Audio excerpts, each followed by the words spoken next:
What's up, guys? Mike Patrick here. What's your name, buddy? Napoleon who? Patrick. What's your name? You gonna tell us your name? She's shy. Let's see. What's your name? My name Is the girl Vashti. Vashti? Okay. Then we have Asani in the room with this guy. So it's about 10 something in the morning.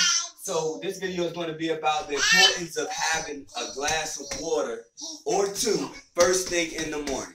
First thing in the morning, guys. Whatever time you wake up, like I said, right now it's like 10 something. I woke up a little later. Generally, I wake up around 7 something, 8 something like that.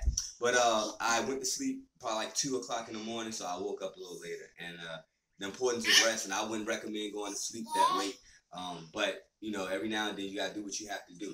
So, but anyway, the importance of water in the morning, guys. The reason we want to have a nice tall glass of water first thing in the morning is because we want to, overnight, you're fasting, okay? If you sleep for 6 to 8 hours or even more, your body is going through a fast, all right? Your body is cleaning itself while you sleep, okay? So what you want to do is when you wake up first thing in the morning, you want to assist your body in flushing out those toxins, okay? So what you want to do is first thing in the morning, you want to come, you know what I mean? First thing before you decide to eat anything, before you decide to drink any other type of soft drink or anything like that, get you a nice tall glass of water so you can assist your body in flushing out those toxins from the previous day, okay? And as a matter of fact, I'll let my little ones fill their cups up first before I say too much more. Mine. Who's gonna go first? Me. Okay, thank you. That was very nice of you, Ashley. Let Napoleon go first. Right? Proper etiquette, proper manners. Don't let her grab it. All right, now cut your water off. All right, and you hold that, buddy. All right, Ashley, your turn. And they love this. This is fun for them to use this water dispenser. You want a little more, boo? No. You sure? Okay. So, like I said, so you know we're just gonna have our water. You know, you guys go ahead and drink your water. But like I said, it's very cleansing and detoxifying. And also, what you're gonna do is you're going to be you're gonna help with appetite. Okay. Okay. It's going to be a great appetite suppressant because you know for those who overeat.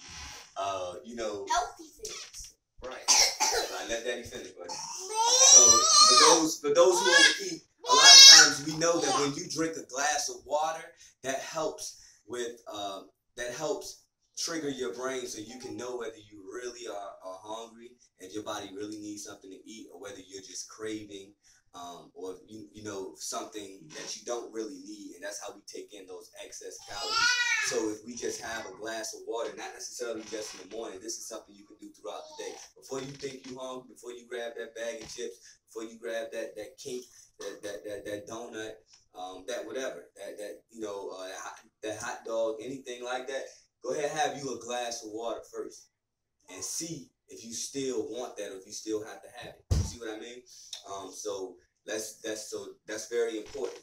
But like I said, a glass of water first thing in the morning, fantastic, guys. You're going to help hydrate the body. You're going to help flush out all those toxins from the previous day and from last night.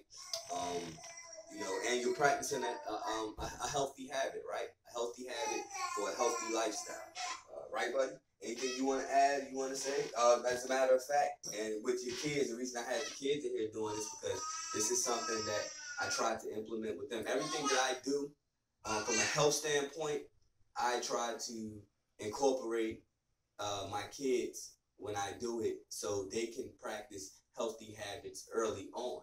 They can be, you know, I wasn't exposed to these type of practices when I was a kid. I had to grow up and gradually learn some of these healthy things. But the earlier, the reason I want to have them on camera, have them doing these things is so you can see, it could be an example that we can do these things with our children and work with our children and have them practice healthy habits early on. And these things aren't necessarily the easiest thing. As you can see, children will be children, you know. But you have to, the earlier you start working with them, the better it'll become. And so, you know, I have no problem with them drinking water. They love water. They don't drink they practically don't drink sugary juices. Every now and then we'll have some juice. We're not religious about anything. Every now and then we'll have some juice or whatever, but 95% of our liquid intake is water. Water, water, water. And they eat healthy. They love fruits. They don't mind vegetables. They eat their vegetables. They're not big. If you gave them a choice to eat raw greens, a big plate of raw greens, they'll probably choose not to do it, but they can tolerate it, and they do eat it, and they do understand the importance of it, even at an early age, even at 3 and 6 years old, and they'll have a big plate of raw greens, and they can eat it, and they knock it back, and they love their fruit.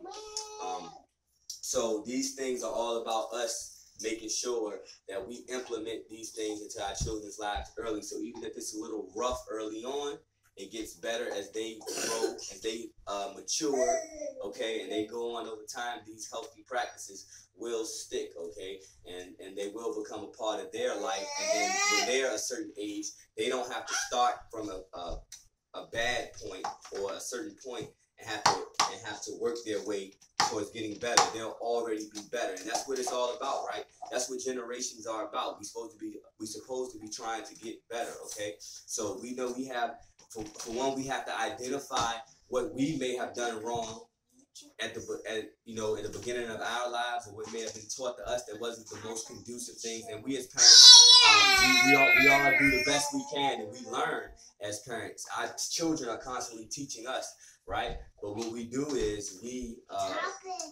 realize what may have not been the most ideal thing. Hey guys, I'm doing a video, all right? And see, like I said, everything is a teacher point, you know? We teach respect. We constantly teach them not cutting each other off, not cutting anyone else off, to say excuse me. See, all these things, guys. So that's why we're going to constantly have them on camera with us doing some of these things, so you can see. And the thing about it, you guys all know, if you got children out there, you know that it's not the easiest thing to do when you got little ones and you're trying to do certain things. It's going to be a little haywire sometimes, but we still have to do these things. We can't give up on these things. We can't let things run them up. We have to teach our children properly and teach them good habits. And trust me, as your children get older, they get wiser, they get more mature, and these things, they will be a part of them, okay? So, like I said, I know I took it a little deeper than just a glass of water, but I'm going to be doing that because it's always something that can trigger a whole nother aspect of learning, or we can go down a whole nother direction. It's never about anything. You can learn a lot about water. You can learn a lot about anything. But like I said, so have your water in the morning, guys. Eat healthy, be healthy, do healthy things. You know what I mean? Be in good spirits, stay in good spirits. Stay in good spirits with your kids, around your kids. Teach your kids good spirits. Teach your kids healthy lifestyles. Teach your kids healthy habits. And let's keep on growing. Let's keep getting better as a people, guys. All right.